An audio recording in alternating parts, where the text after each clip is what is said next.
Good things come to those who wait, or so the saying goes. And yeah, for sure, that's absolutely been the case with a whole heap of movies, including Mad Max Fury Road, Blade Runner 2049, and Barbie. Projects that spent years and years cooking, and it ultimately delivered far above and beyond most reasonable expectations.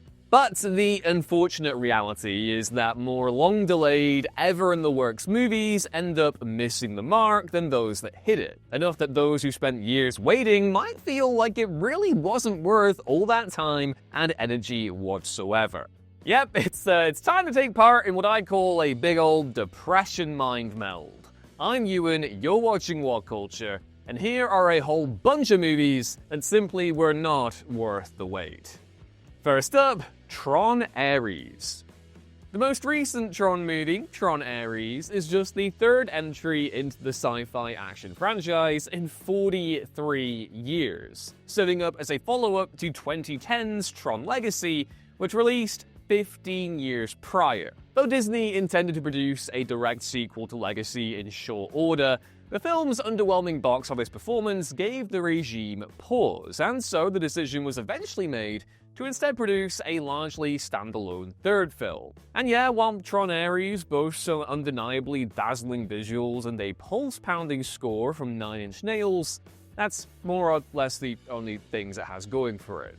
The Tron on Earth narrative is such a generic, messy mishmash of half-baked ideas that Ares is somehow the one thing few people expected. A genuinely boring Tron movie.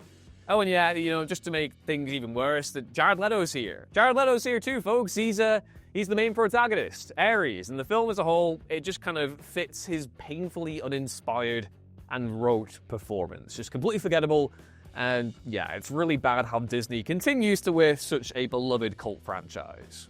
You don't need me to tell you that it's a crazy, unpredictable world out there, and for movies that means mergers, acquisitions, licensing weirdness, and a whole bunch of other things that can stop you from watching the stuff you want to watch, and when. You'll be there scrolling, looking for, I don't know, the 1987 horror vampire classic Near Dark, only to find that it's nowhere to be found. Like, what's with that? Luckily, our good pal Norton VPN, who I'm still calling Ed Norton VPN for full, much to the chagrin of my employers, is here to help us movie lovers out by letting us watch what we want, when we want. Scan the QR code on screen or use the link in the description and you can get 54% off your first year's subscription, working out as little as $4.17 per month, or £2.50 a month if you're in the UK like yours truly. Again, that's less than $5 a month to watch the stuff you love and look after your privacy while you do it. And hey, if you decide you don't want to keep going, Norton also has a 60-day money-back guarantee too, which is just proper lovely it is. A big thank you to Norton for sponsoring this video. You are, and always have been, my favorite Norton. Next up, Black Adam. So, first question for you all right now. How many years do you think we were promised that the hierarchy of power in the DC universe was gonna change? 15. 15 years. For Black Adam. For this guy. Why? What were the Warner Brothers thinking? So yeah, while it would be slightly disingenuous to argue that any of us were really anticipating a movie about Black Adam with any kind of bated breath, it did have our favorite geode/actor Dwayne Johnson as a novel casting, and further into its development, the addition of the Justice Society of America, DC's precursor to the Justice League, which also featured their own badass sorcerer in Dr. Fate. That guy is awesome. If you've read the comics, you know what I mean. But here's the thing, and also the point I'm about to make. When Black Adam premiered in 2022, there was no chance it could overcome the sheer, protracted, overhyped nature of its production. The character was simply not worth any of that, and rather than kickstart a new era of the DCEU, it ended up falling flat on its face, with 2023's The Flash coming in to, look at the flailing corpse and to just go bam, bam, There goes your future, DC. It's gone. It's all completely gone. I'm the Flash. What a weird time to be alive. Next up, Megalopolis.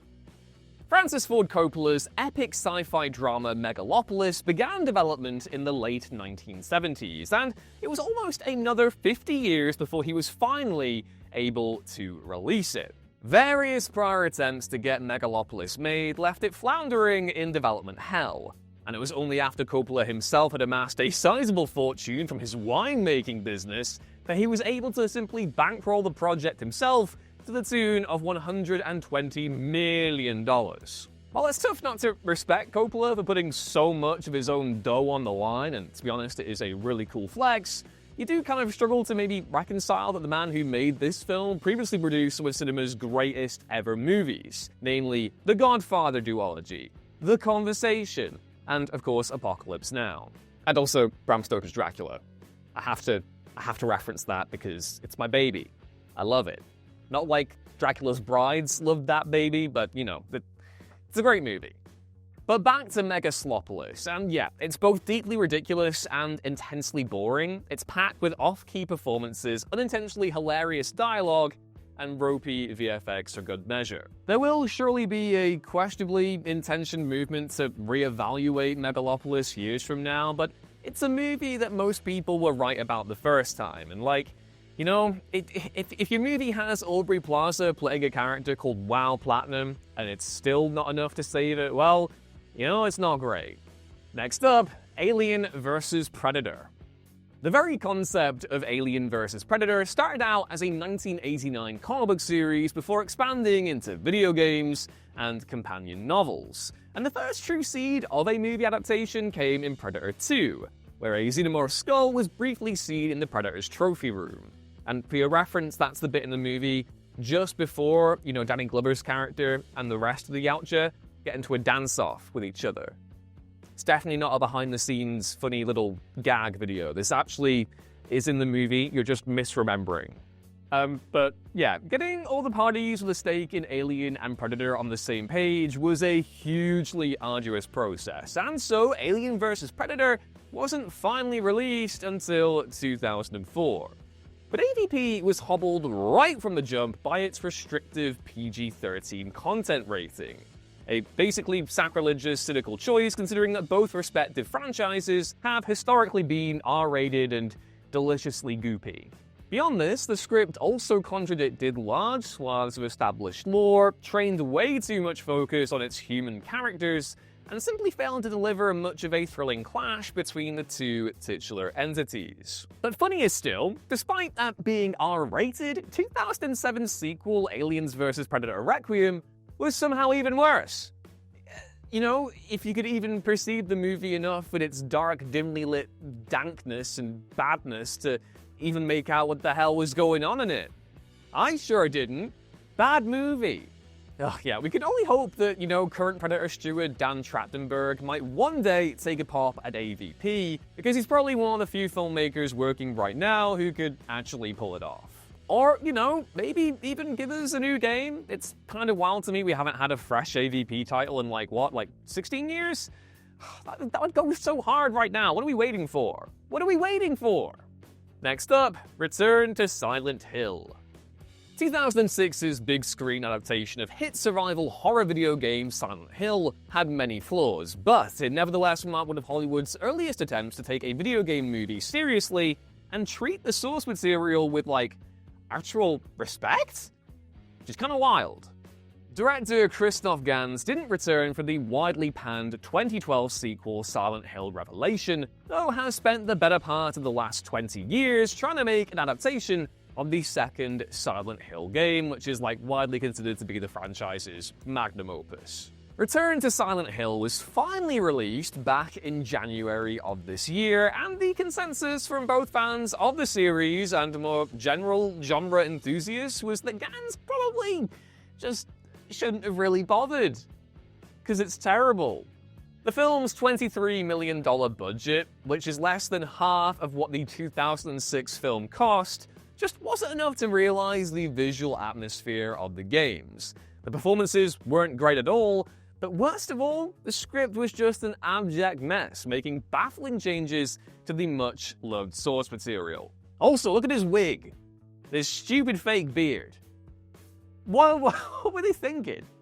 Considering how long it took for Gans to take another crack at Silent Hill, what a deeply woeful letdown this was from top to bottom. My honestly, condolences to anyone who loved the games and was looking forward to this movie, because you got done dirty. Next up, the man who killed Don Quixote. In 2018, legendary director Terry Gilliam finally released The Man Who Killed Don Quixote, his adaptation of Miguel de Cervantes' classic novel Don Quixote, which he had spent almost 30 years trying to get made. Gilliam actually started shooting a version of the film in 2000 starring Johnny Depp and Jean Roquefort, but numerous on-set disasters led to production being shut down, as was so brilliantly captured in the 2002 documentary Lost in La Mancha. After numerous failed attempts, Gilliam shot the full film in 2017 with Adam Driver starring, and the end result was, well, it was okay, but that's not great, is it? Considering how much of Gilliam's creative energy had been invested into the project and how tirelessly he fought to make it happen, it was ultimately a tad deflating that the final movie was a relatively mid-tier offering from the filmmaker and far from his more memorable works. You can certainly point to the film's tight $18.5 million budget as placing a low ceiling on what Gilliam could do, but all in all, it's a surprisingly anodyne affair. On the way, Blair Witch. Considering that 1999's The Blair Witch Project is one of the most profitable films of all time, grossing $248.6 million against an original shooting budget of just $60,000, it's frankly fascinating that we haven't seen 6 or 7 sequels over the last quarter century. After the first sequel, Book of Shadows: Blair Witch 2, was hastily released a year after the original and widely panned for, among other things, ditching the found footage gimmick, the movie franchise swiftly hit a brick wall. That was until 2016, when Blair Witch, a sequel to the original film, was quietly shot and released amid a veil of secrecy. While it certainly seemed like Adam Wingard had the chops to deliver a fresh entry, having directed The Guest, Blair Witch ultimately just coasted off the success of the original film, serving up an overfamiliar found footage slog that added virtually nothing worthwhile to the existing mythology. But more surprisingly, it also fell short of Lionsgate's lofty box office expectations, and so a follow-up was never produced. A Blair Witch reboot was announced in 2022, but honestly, it might just be best to leave this IP the hell alone. Next up, Avatar: Fire and Ash. Though the third recent Avatar film, Avatar: Fire and Ash, was released just 3 years after the previous outing, Avatar: The Way of Water, the second and third film were originally announced together in 2010 and intended to release in 2014 and 2015 respectively, which is it's about a decade late, which is kind of mad. Both films were extensively delayed as director James Cameron developed new technology to shoot performance capture scenes underwater, and so they ultimately released in 2022 and 2025. But there was a collective chorus of, "Is that it?" when Fire and Ash released back in December. While certainly not a bad film, to be clear, to many it simply felt like Avatar 2.5. A retread of the themes, plot beats, and even action sequences in the 2 previous films that puzzlingly failed to do much interesting with its fiery focus. Though The Way of Water was a genuinely tectonic technological leap from the first Avatar and is a great movie all around, Fire and Ash felt strangely samey, lacking the wow factor that propelled The Way of Water to such staggering box office success just 3 years prior. Now, it would be ludicrous to say that Fire and Ash's current $1.46 billion box office haul is a poor showing, but considering it's sitting far below The Way of Water's $2.3 billion, it certainly indicates that mainstream audiences maybe weren't nearly as enamored with it as they would have been had it, been better. No doubt Avatar 4 will make an absolute killing at the box office, but it would be nice to see it maybe differ from the previous two entries in terms of both aesthetic and also, just general vibes and style. On the way, John Carter. But no film on this list spent longer in development than John Carter, the mega-budget adaptation of Edgar Rice Burroughs' 1912 sci-fi fantasy novel, A Princess of Mars. Before Disney finally got John Carter made in 2012, Hollywood had been trying to adapt Burroughs' series of Barsoom novels since the 1930s. Yet, until modern technology became sufficiently, sophisticated, the depth and ambition of Burroughs' world was largely deemed unfilmable. And while John Carter certainly gets some points for the effort, it's ultimately a shallow adaptation that fails to do much interesting with its story or especially its title character. Taylor Kitsch, bless him, is totally miscast here, which, in conjunction with Disney's appallingly bland marketing campaign, doomed the film to flop at the box office regardless of the mediocre reviews. And just like that, all the promise of Burroughs' novels was thoroughly squandered, enough that nobody's been brave enough to try adapting them ever again. On the way, Cats. An animated film based on Andrew Lloyd Webber's iconic 1981 musical Cats was announced in the 1990s, though ultimately it never came to fruition.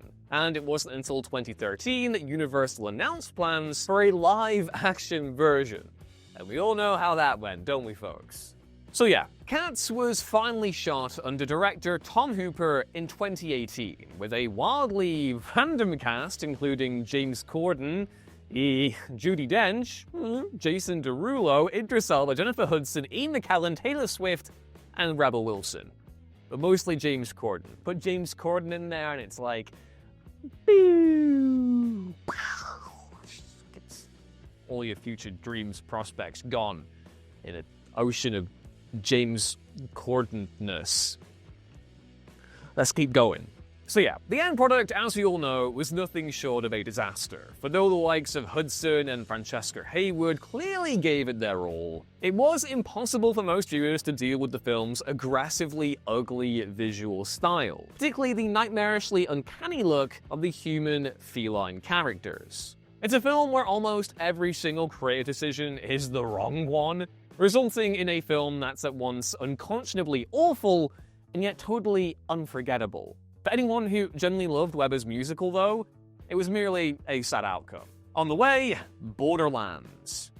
A movie based on the hit video game franchise Borderlands began development in 2015 when Saw's Lee Winnell entered talks to direct, though it wasn't until 2021 that the film finally started shooting under Eli Roth. Yet, it ultimately didn't release until 2024 due to the ensemble cast's busy schedules delaying reshoots, ensuring the movie's front-to-back development lasted almost an entire decade. And while Borderlands seemed like one of the more natural fits for a game-to-movie treatment, I guess, it turned out to be a dire artistic failure in every sense of the word. Roth's direction was absolutely anonymous. Kevin Hart and Cate Blanchett were wildly miscast as Roland and Lilith, though Blanchett was clearly having fun in the role, so that's good for her, I guess. And it overall just failed to capture the edgy, freewheeling vibe of the games, settling instead for a milquetoast Guardians of the Galaxy ripoff. It also didn't help that Borderlands' overall vibe and cultural cachet had diminished massively in the near decade since the film adaptation was first announced. Although obviously, the games continue to be successful, but at the same time, they do feel distinctly of that, early 2010s kind of cringe meme reference humor, if I'm making any sense here. Tellingly, co-writer Craig Mazin, best known for his work on Chernobyl and HBO's The Last of Us, had his name taken off the script in 2023, assuming the pseudonym of Joe Crombie instead. Next up, Dune, 1984. By the early 1970s, Hollywood was busy attempting to turn Frank Herbert's 1965 sci-fi novel Dune into a film, with the likes of Alejandro Jodorowsky and Ridley Scott trying and failing to make it happen. In 1981, however, producer Dino De Laurentiis hired David Lynch of all filmmakers to adapt Dune, and in 1984 the film was finally released, just shy of 20 years after the novel's initial publication. Though Lynch's film has its defenders, and God bless all of you, and it is certainly a curious slice of sci-fi, it was also an unmistakable disappointment considering both the depth of Herbert's visionary novel and Lynch's stature as a director. It was a sure misstep to try and truncate Herbert's book into a mere 137-minute movie, resulting in a breathless pace which Lynch blamed on executive interference. It only took almost another 40 years for Hollywood to get it right, though, when Denis Villeneuve delivered a thrilling two-part blockbuster adaptation in 2021 and 2024. Now that was worth the wait. Next up, The Dark Tower. A film adaptation of Stephen King's legendary novel series The Dark Tower began development in 2007, but the tricky-to-adapt nature of King's source material resulted in a prolonged gestation period where the project passed through the hands of Universal, Paramount, and Warner Bros., and even Lionsgate, before finally landing at Sony. After J.J. Abrams and Ron Howard both failed to crack it, the film was finally co-written and directed by a more left-field choice in Nicolas Arcel, the guy behind A Royal Affair. But the Idris Elba and Matthew McConaughey starring Dark Tower movie was savaged by critics and fans of the books alike, the 95-minute runtime making it agonizingly clear that the film had been cut to ribbons in post-production, resulting in a frantic and scarcely coherent end product. At least it didn't stop Hollywood from appreciating the potential of a better adaptation, as Mike Flanagan, who everyone loves, is now working on a multi-season TV show, which obviously has a far greater likelihood of succeeding given the several great King adaptations Flanagan already has under his belt. Godspeed, little doodle. Next up, Independence Day Resurgence. Considering that Independence Day was the highest-grossing film of 1996 and an undeniable pop culture staple, it's frankly shocking that a couple of sequels weren't pumped out by the early 2000s. But it took a full 20 years for Independence Day Resurgence to finally come to fruition, a result of numerous scripts being tossed out and many failed attempts to lock down Will Smith to reprise his starring role. Smith ultimately declined to return in order to make the 2016 Suicide Squad movie instead, and the decision to forge ahead without him is one of the sequel's biggest missteps. And yeah, the Fresh Prince's presence is sorely missed throughout Resurgence, though there's ultimately precious little in the sequel's script that gets anywhere close to the B-movie goodness of that original film. Independence Day Resurgence ultimately is a tired, charmless follow-up that took way too long to come out, and even director Roland Emmerich later admitted they should have just killed the movie after Smith opted not to return. And it's tough to argue with that assessment. On the way, The Running Man. Edgar Wright first publicly discussed his desire to mount a new adaptation of Stephen King's dystopian novel The Running Man back in 2017. And 8 years later, it finally hit cinemas starring Glenn Powell and rocking a $110 million budget, Wright's biggest to date. While Wright's penchant for witty wordplay and stylistically dynamic set pieces should have served him well for this movie, his take on The Running Man ended up feeling strangely sterile, lacking much of his signature personality and feeling like a far more pedestrian gun-for-hire blockbuster project, which is a huge shame. Like, even if you can forgive the egregiously overlong 135-minute runtime, which you shouldn't, where's the sense of fun and kineticism of Wright's prior works? Like, I refuse to believe that this is the same guy who directed Shaun of the Dead and Hot Fuzz, and also Baby Driver, even if Baby Driver now is kind of cursed as a result of its cast. Yeah, it's just a shockingly generic dystopian movie that lacks the pep and zing of the masterful Arnold Schwarzenegger version and dares to waste one of last year's most potential-rich ensemble casts along the way. And lastly, as a follow-up to Wright's Last Night in Soho, which already felt like a bit of an artistic wobble, this is far from the vibrant rebound most were hoping for, and an utterly limp payoff to the near decade he spent developing it. Next up, Gladiator 2. 24 years. 24 years for a Gladiator sequel whose plot was basically the first, mixed in with a whole bunch of legacy sequel tropes and terrible visual effects. Yeah, I generally do not have many more words for this other than A, Denzel Washington deserved better, and B, Those sure were some baboons, eh? You know? Sure look like some baboons right there. It's definitely what a baboon looks like. What a bad movie. Next up, Uncharted. A big screen adaptation of the hit video game franchise Uncharted actually entered development way back in 2008, just a year after the original game, Uncharted Drake's Fortune, was released on the PlayStation 3. In the years that followed, a whole host of directors cycled through the project, including David O. Russell, Neil Burger, Seth Gordon, Dan Trachtenberg, Sean Levy, and Travis Knight, before it was finally filmed under Ruben Fleischer in 2020. But as is so often the case of movies based on video games, which are themselves heavily inspired by cinema, Uncharted ended up feeling like a facsimile of a facsimile. A blandly watered-down adventure film that couldn't even muster up a few basically energizing set pieces. It's like the entire movie is just going, you know, again, look, it's Uncharted. Enjoy it!